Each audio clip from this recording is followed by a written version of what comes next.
Tuhan bersamamu.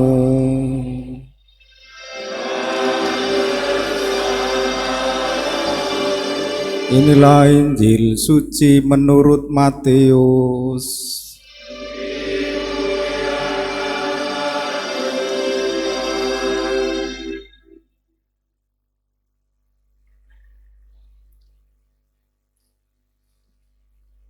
Sekali peristiwa Yesus bersabda kepada murid-muridnya, sebagaimana halnya pada zaman Nuh, demikian pula kelak kedatangan Anak Manusia.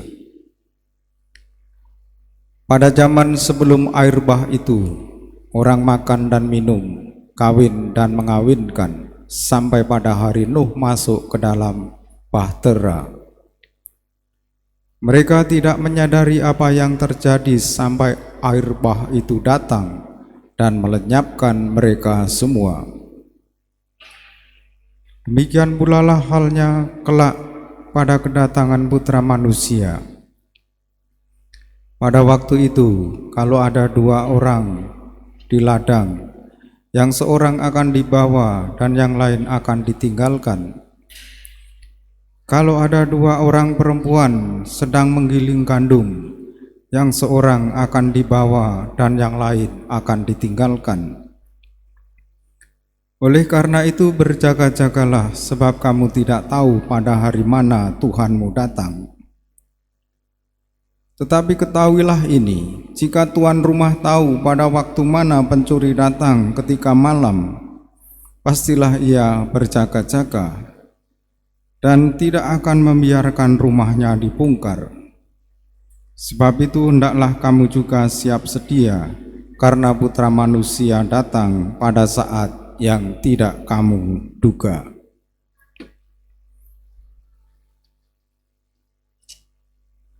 Demikianlah sabda Tuhan.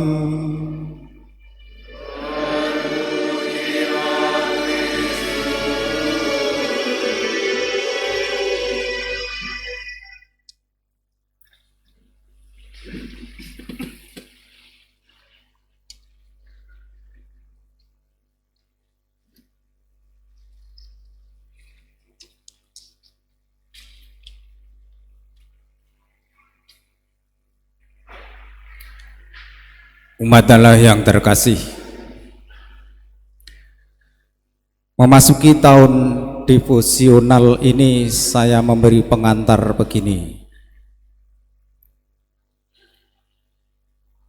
Kehidupan umat Katolik itu sebenarnya sederhana.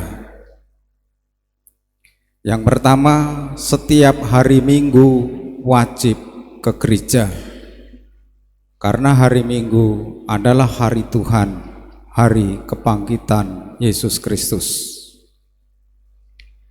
Yang nomor dua,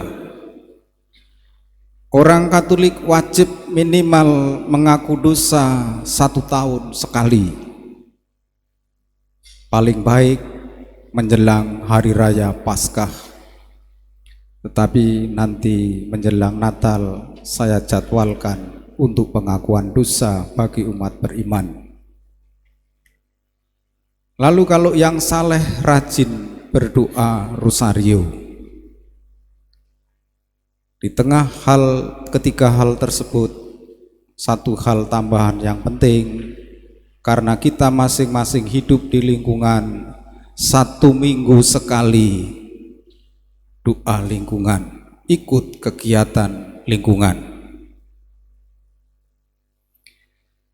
Kalau ada yang ikut devosi, masuk anggota Legio Maria, Koronka, Karismatik, Komunitas Tritunggal Maha Kudus, itu hanya tambahan. Kalau Bapak Uskup mengistilahkan sebagai vitamin. Kalau saya mengistilahkan Anda semua yang tergabung dalam kelompok kategorial sebagai taman gereja. Tetapi kalau tidak hati-hati, bukan taman gereja, menjadi semak belukar, semak duri dalam gereja. semak durinya itu satu. Orang yang ikut kelompok kategorial, tidak aktif di lingkungan, tidak mau peduli dengan lingkungan. Lalu kalau ada orang yang pindah ke Legio, pindah ke Koronka, pindah ke KTM, pindah ke karismatik, ini kehidupan iman yang tidak sehat. Kalau mau menentukan pilihan devosi, tentukanlah satu, setia, jangan pindah-pindah. Lalu kemungkinan di antara kelompok-kelompok ini cari anggota, berebutan anggota, lalu berujungnya adalah ribut di dalam gereja, berkelahi, saling bermusuhan. Maka mari kita membangun kehidupan iman yang sehat, tidak menjadi kadrun Katolik,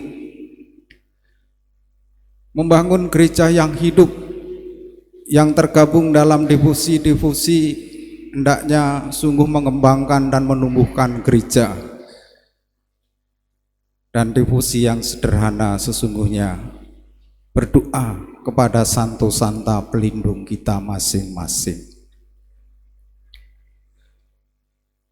Mengawali masa Advent ini, kita diminta untuk berjaga-jaga. Berjaga-jaga bukan dengan harapan yang cemas, tetapi harapan yang hidup, yang membebaskan kita dari kecemasan. Peristiwa penyelamatan sudah dimulai dan akan terwujud sepenuhnya kelak ketika Yesus datang untuk kedua kalinya. Yesus digambarkan sebagai anak manusia yang datang dengan kuasa dari Allah sendiri.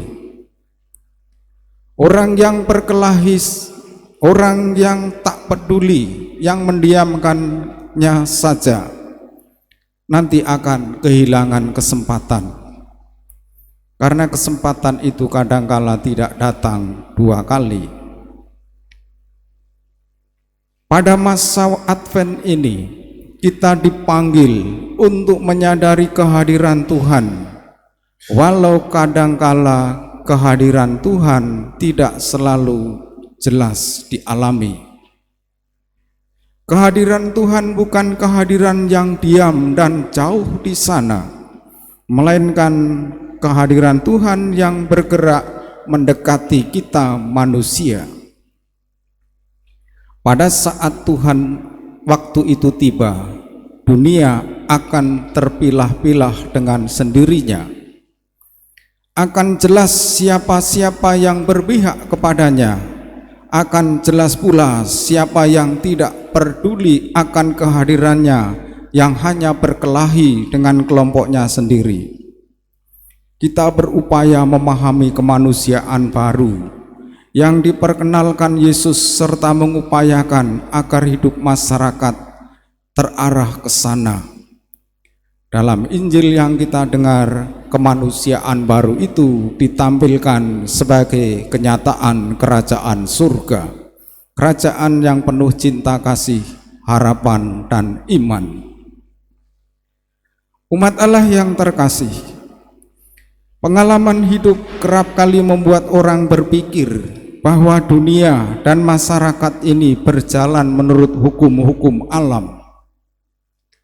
Tentu saja tidak disangkal bisa terjadi hal tak disangka-sangka, seperti bencana alam di Cianjur, gempa bumi, banjir bandang di Jeddah, atau perang antara Rusia dan Ukraina yang belum selesai.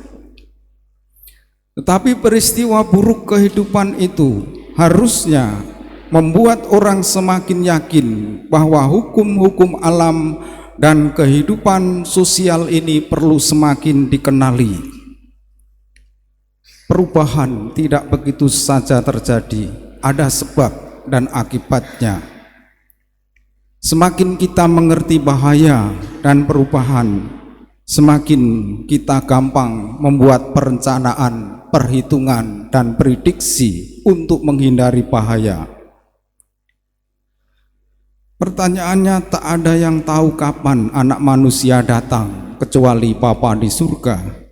Bahkan anak manusia yang akan datang itu tidak memberitahu saatnya. Oleh karena itu dinasihatkan agar orang selalu berjaga-jaga. Berjaga-jaga artinya siap sedia, yang dilandasi iman, harapan, kasih, dan persaudaraan. Yang diperkenalkan Yesus adalah Allah sebagai Bapa, bukan yang lain. Sebutan Bapa dapat membuat orang merasa dekat pada kerahiman dan belas kasih-Nya, bukan penghakiman yang semata-mata untuk menentukan ganjaran, amalan, atau hukuman. Mari kita menghayati kehidupan sehari-hari sebagai masa persiapan.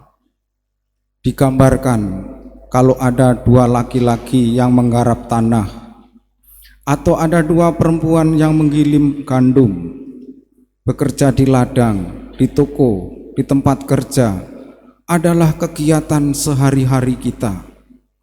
Tetapi keseharian itu dapat mengecoh kita karena kita hidup tanpa penghayatan, hanya berdasarkan rutinitas.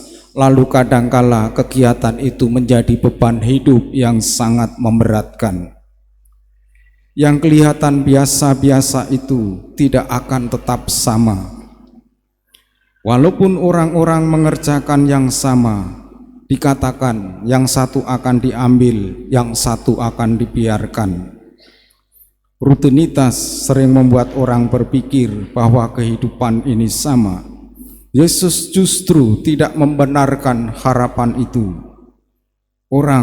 Kita semua dinasihatkan agar menaruh hormat kepada sesama dan kehidupan, peduli, berjaga penuh pengharapan, dan jangan menganggap semua sudah beres. Mari kita sadari bahwa kehidupan ini sedang tidak baik-baik saja.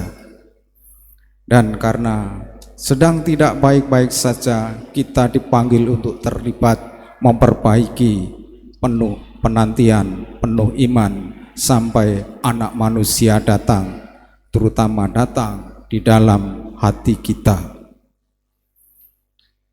Kita berdiri, kita perbaharui iman kita.